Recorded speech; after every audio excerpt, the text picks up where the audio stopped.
This is a Serial Startups podcast, show 29. In the previous episode, we introduced and explained the basics of the three main business financial statements.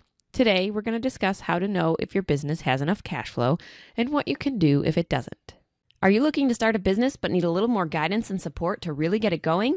If so, then we invite you to join our Startups Academy, where we have created a ton of resources and step-by-step guides to help you determine which business you should start with, how to launch it quickly, how to growing it to being profitable, and automate it so that you get your time back. Welcome to the Serial Startups podcast, where we bring you the real deal when it comes to masterminding a business, juggling personal relationships, and a busy household.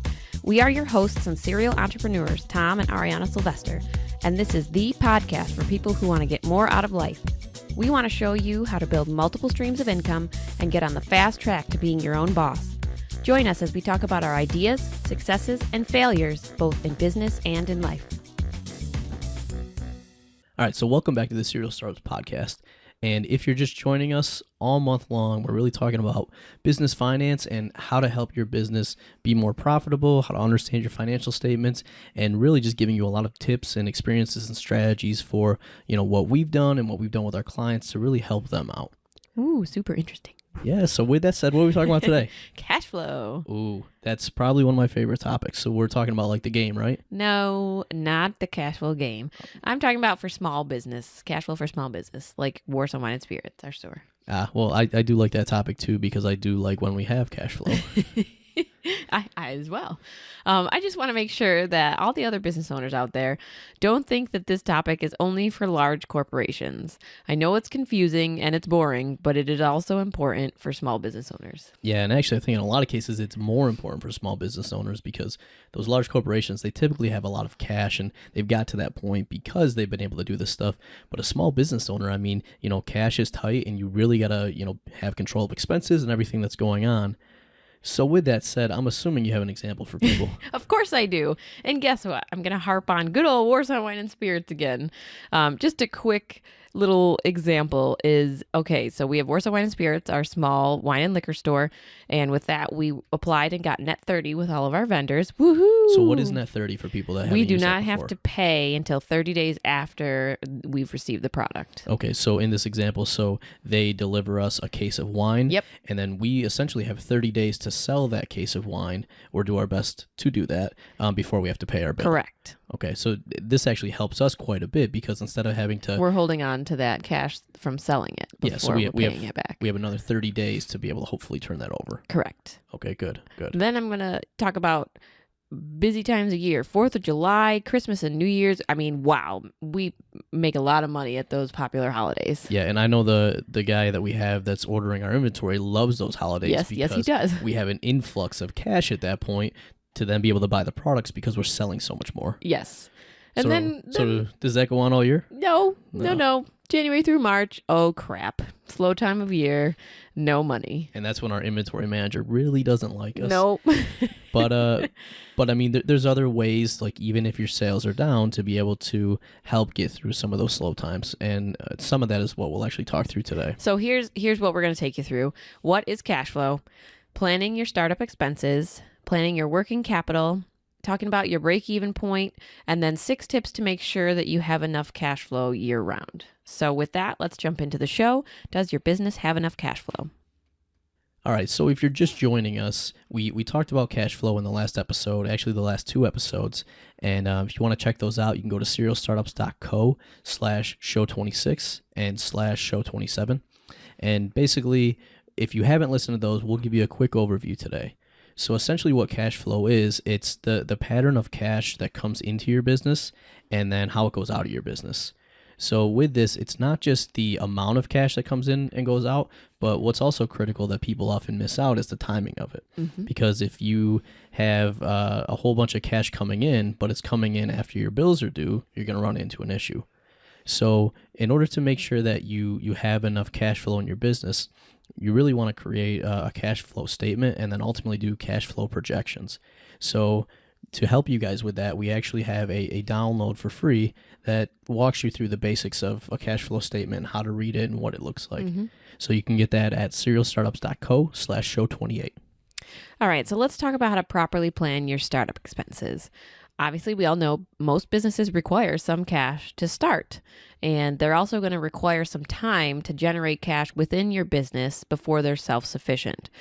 So you want to make sure that you not only plan for your expenses to open up, but also to support the business until it has time to generate that revenue to have enough of that working capital. Yeah, and I think this was, since we're talking about Warsaw Wine and Spirits a lot today, this was one of the things that we probably could have done a better job with.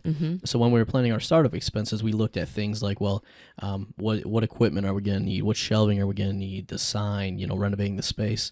But what we didn't really incorporate enough of was, how long is it going to take us to be able to actually make enough money so the store supports itself? And then we probably want to put a cash reserve in our startup plan to make sure that, hey, we've got $10,000 available because it's going to take us 3 months to get, to break even or whatever that is. Yep. And that was one of the things that I think we just put maybe like $1,000 or something in, but we didn't really have a rhyme or reason around how much we had in reserves to support the business. Well, we made the huge mistake of not looking at cash flow or payroll expenses for the entire year. So that was a big one. We had to take a step back. So with that tying in, one of the things that you want to plan for is your working capital. So one of the things that people often miss or really don't understand is, what does working capital actually mean? So very basic definition, it's really the money you have in your business to support your day-to-day operations. So you might have times where you're going to go and buy a new building or buy new equipment, but from a day-to-day perspective, you're going to need money to buy new inventory, to pay your vendors, to pay your loans. So your working capital is really all of that money, or as you'll see in a second, all the things that you can turn into money that are going to allow you to pay those bills. So before we get into the technical definition, is really on your balance sheet, it's really the difference between your current assets and your current liabilities. So just to go into that a little more, so we tie it back to your financial statements. Remind people what assets and liabilities are. Yep. So your current assets are really going to be things that you can turn into cash in the short term. So obviously cash is already cash, so you're good there. Is it? You also have what's called accounts receivables, and this sounds very complicated, but basically this is just people that owe you money. So if you're providing an invoice out to someone and you give them 30 days to pay you, accounts receivable is basically how many invoices do you have out and what's the value of those. And the reason those are in your current assets is because those will turn into cash, hopefully within 30 days.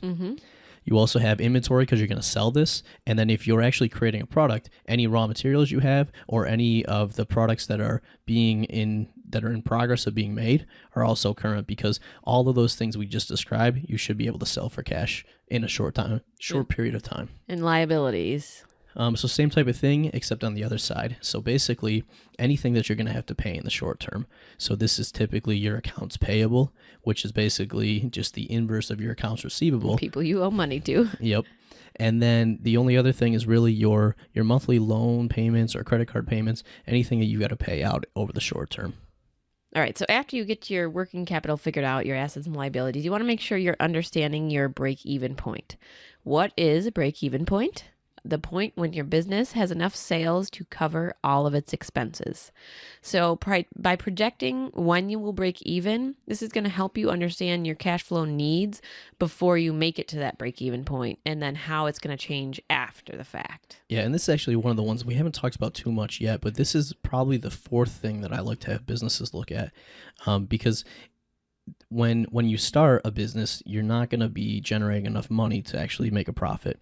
But by being able to do some calculations and figure out when that break-even point is, you can look out and say, okay, well, I know I've got to have cash to cover the first 6 months, but at 6 months, I'll be break-even. And then from that point on, obviously, we still have to manage our cash flow. But at that point, we know the business can then cover itself. So then when you're looking at cash flow after that, it's like, well, now I have some excess cash, and what can I do with that cash? And then you have a lot of options from there. All right, so let's jump over to our 6 strategies to make sure you have enough cash flow. Yeah, so I think this is going to be near and dear to a lot of people's hearts, because if you guys are like me, you want more cash flow because it's going to make everything in your business and in your life a little bit easier. All right, so number 1, and this is one probably most people know about but maybe don't think about as often, is really cutting expenses. So the downfall of this one, before I get into the positives, are you can only cut so many expenses. And there's a great quote out there. I've heard it a million times. A business cannot cut its way to profit.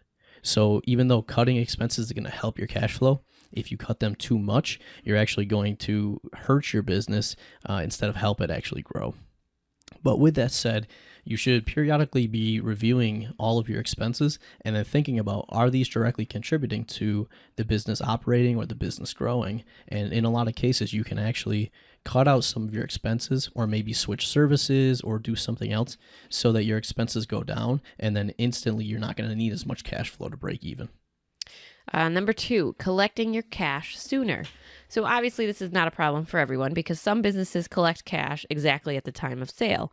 But if you're a type of business that's going to collect at a later point, say you give people net 30 or you have a contract and you only collect a down payment until your work is completed, these businesses, you're typically going to send your invoices. So if you can somehow figure out how to collect your cash sooner, it's going to give you more cash when you need it. A tip for this, offer a discount if people pay sooner. So if you're one of those people that offers net 30, or if you have a down payment and people are going to pay you, at the end of the 3 months, you can offer a discount, either a percentage or a set amount if people pay within a certain time. So that's going to help you get that money in your account much faster and allow you to do more with it. Yeah, and I just want to bring up something here. So a lot of times when people hear, offering a discount, one of the objections they come back with is, well, now I'm technically making less profit, right? Like, why would I want to offer a discount when I could just get that money in 30 days instead of 25 days? Mm-hmm. But the big thing, especially when we're talking about cash flow, is it's important to get money sooner, because the sooner you have money, the sooner, one, you can make sure you pay your bills, but then the sooner you can then buy more inventory and turn that inventory into more sales. Mm-hmm. So as you're running some of your calculations, you can look and say, does 5% or 10% make sense? Because you might be able to turn that money into a 20% or 30% turnaround by getting it sooner. Yep. And again, this is going to depend on the type of business, but even if you can offer pre-sales of stuff and get your money ahead of time, and then you get the product out by a certain date, and that way you have that money ahead of time. So there's different ways you can figure out how to do that. Number 3 is to pay your bills later. So obviously this is the opposite of the previous. The later you can pay your bills, the more time you have to collect that cash. So here's where that net 30 comes in. If you're working with a vendor and they're only offering you net 5 right now, can you go and negotiate with them and say, hey, look, I've paid all my bills on time. I'm a good customer. I'm a good client. I've never had any issues with being late or not making my payments. Is there a way that you would offer me net 30? This then gives you the option to pay on the 25th or maybe even the 28th day of the month as opposed to the first of the month.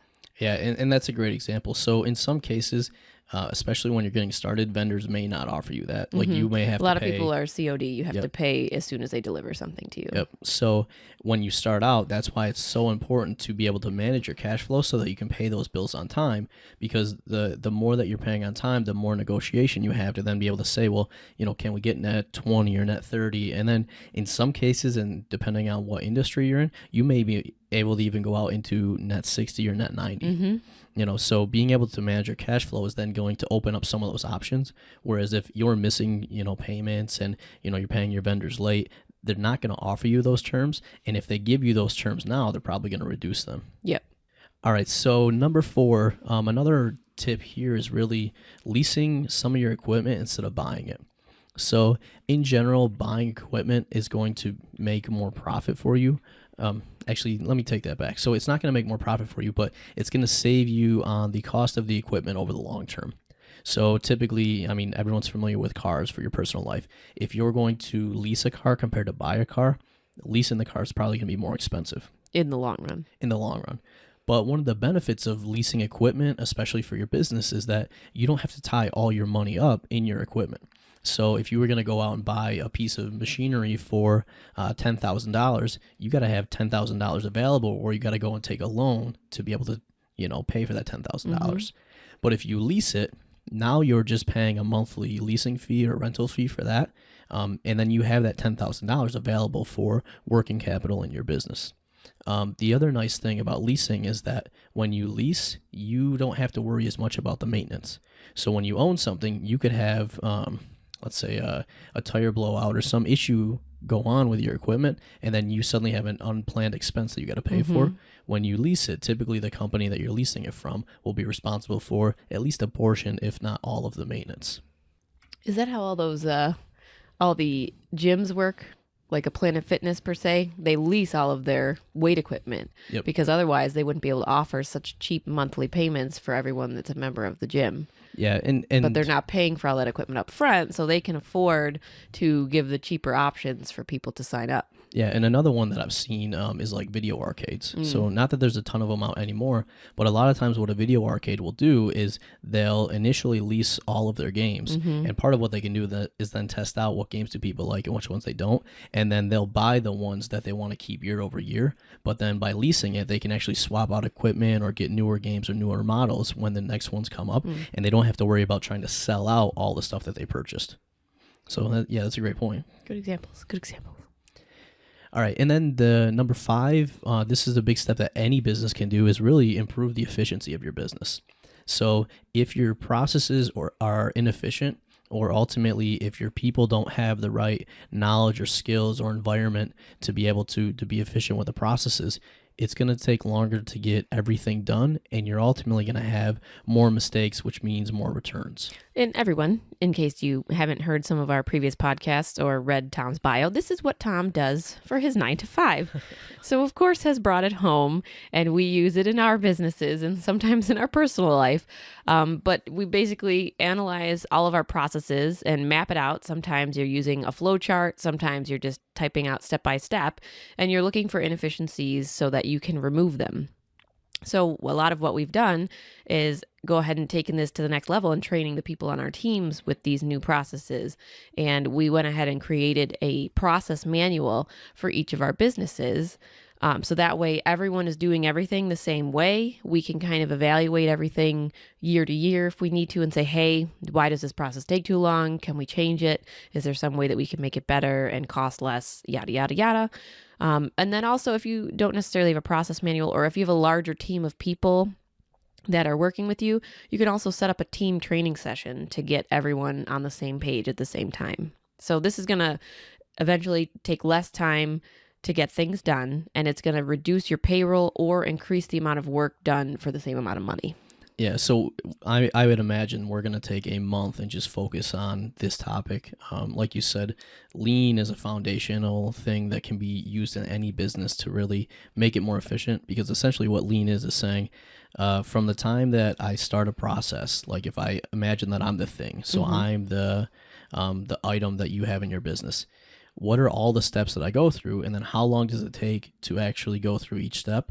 Which steps are valuable and which ones are wasteful? And if I cut out the valuable ones, I have more time, or if I cut out the wasteful ones, I have more time for the valuable ones. Well, and I'm assuming there's some tools out there too that make it easier for you to go through this flowchart process or step-by-step process. Yeah, I mean, because we're not going to get too deep into this here, what I just recommend is, take a whiteboard or even take like Post-it notes. And then if you think about the item, so let's take Warsaw Wine and Spirits, for example, our liquor store. We could take a look at when a box of wine comes in. What's the first thing that happens? Well, the guys put it on the floor. And then let's say that we had to move that wine around 3 different times before it ultimately got to its resting place. Each time we move it, it takes time and it takes our employees time. So if we could cut out the amount of times we had to move it from 3 to 2 or from 2 to 1, now we're saving a third of that time, and it doesn't take as much for our employees to move the wine and put it on the shelves, and now they can do something else. So that's just a very quick example. Like I said, we'll probably have a whole month in the future where we dive deeper into lean. I'm sure we will. And how to apply it in your business. And then ultimately, number 6, the strategy for managing your cash flow is really to just manage your growth. So obviously, as a business owner, one of the things you want to do is grow. And when your business grows, that's a great sign that, you've proven the model in the market, you have customers, and they want more. The problem with growth is it takes a lot of money. So if you imagine as your business grows, one of the challenges that we all come to as small business owners is, when do we hire more people? Obviously, if you hire someone, that's going to increase your payroll and then increase some of your other expenses.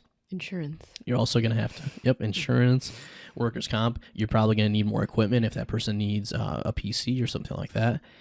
As your businesses grow, you are probably going to need more space to put those people. So with growth comes sucking up a lot of cash. So in a lot of cases, you really just want to be smart and intentional with your growth and plan out at what points do you expect your business to grow based on sales. And then you want to find the right balance between actually planning out your growth and growing at a good pace. And then in some cases, you may actually scale your growth back a little bit because you want to have enough cash available for that. All right, so let's go ahead and recap. Cash flow, what is it? So it's essentially money coming into your business, money going out of your business, and the timing of that money. And the whole goal of analyzing your cash flow is to make sure that you have more money coming in than going out and at the right time. We want to make sure you're properly planning your startup expenses. So making sure you know what your expenses are going to be to open and then to maintain monthly, and then what your cash flow is going to be monthly so that you can work towards getting to that break-even point. Number 3 is you really want to focus on planning your working capital. So your working capital is basically the money that's available to run your day-to-day business. So you want to make sure that you've got more cash or things that can turn into cash than is going to be your expenses or the things that you got to pay out with that cash. Then you want to understand your break-even point. That's the point when your business has enough sales to cover all your expenses. And then our 6 strategies to make sure that you have enough cash flow. Number 1 is you want to cut your expenses. So we're not saying you cut down every expense, but you want to look at the expenses that you no longer need or ones that you can save money on, and then cut out the unnecessary ones. Number 2, you want to collect your cash sooner. So if you don't collect at the time of sale and you invoice people, maybe that means offering a discount if people pay you sooner than that net 30 or net 10. And on the flip side of that, number 3 is you want to be able to pay your bills later. So the longer between from when you get your product that you're going to sell and then ultimately when you have to pay your bills, the more time you have to turn that product into cash to pay those bills. Number 4, you want to lease instead of buying in some cases. So that might be leasing your equipment so that you're not spending all of your money into purchasing that equipment, and it kind of spreads that cash flow and the expenses out over time. Yep. Number 5 is improve your efficiency. So you want to take a look at your business processes and your people and make sure that you have efficient processes in place that don't have too much waste in them, and that your people also have the right skills and knowledge to be able to do the jobs that they need to do. And number 6 is managing your growth. Growth is a great sign for your business, but it does take money. So you want to make sure that you're planning that out and finding a balance between having enough cash flow and growing.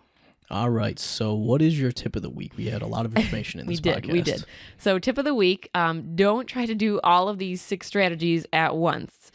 Maybe pick one step and focus on it until you complete it, and then you can move on to the next one. As we talked about while we were going through these, some of these steps might take a little longer than others, so take that into account when you're planning things out. Obviously, improving your efficiency is probably going to take a little longer than paying your bills later or getting your cash sooner or cutting your expenses. And you know what? I actually have a tip of the week, too. Oh, do you? Yes. There is a phenomenal game out there. I might have mentioned it once or twice called Cashflow 101.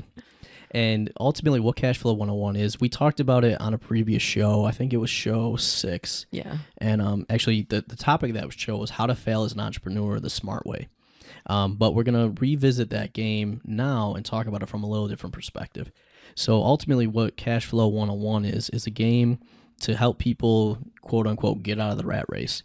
So high level premise of the game is you're on the rat race, the wheel, and you ultimately want to leave your job. So in order to leave your job, you have to bring in more cash than is what's going out, and then in theory you can leave your job. So the reason that I'm talking about this today is part of the game is actually introducing you to your financial statements. So you actually have a sheet that shows your income statement, your balance sheet, and then your cash flow. And then as you go through the game and you say buy a business or do some other event, it's actually going to impact your income statement, your balance sheet, and your cash flow. And you have to change those numbers and you start to identify the relationship between all of them. So if you've been listening to these podcasts and maybe they're a little complicated or you don't really connect all the pieces together, we'll actually have a link in the show notes to go over to Amazon and buy Cashflow 101. When we got it, it was a couple $100 game. I think it's like $50. But this will be one of the best investments in your business, especially if you're trying to get your head around the numbers. All right, Cashflow man. Let's move on. I told you I want to get Cashflow in there. I started at the beginning, and then you kicked me out. So I got to wrap it up with that. Kicking you out again. All right.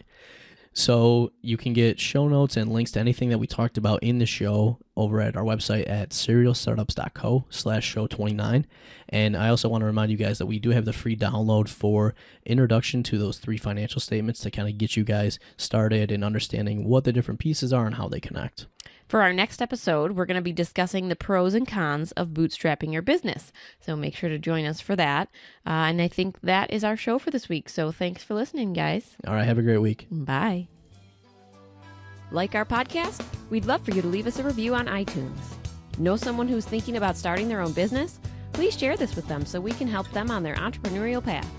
Entrepreneur Jim Rohn once said, "You are the average of the 5 people that you spend the most time with." If you want to be a successful entrepreneur, then you need to surround yourself with other successful entrepreneurs, but you may not know how or have other entrepreneurs in your area. That is why we created the Serial Startups Community, which is a free private Facebook group for entrepreneurs to gather, ask questions, share their experiences, and grow one or more successful businesses. Head on over to sscommunity.co now to request your free access.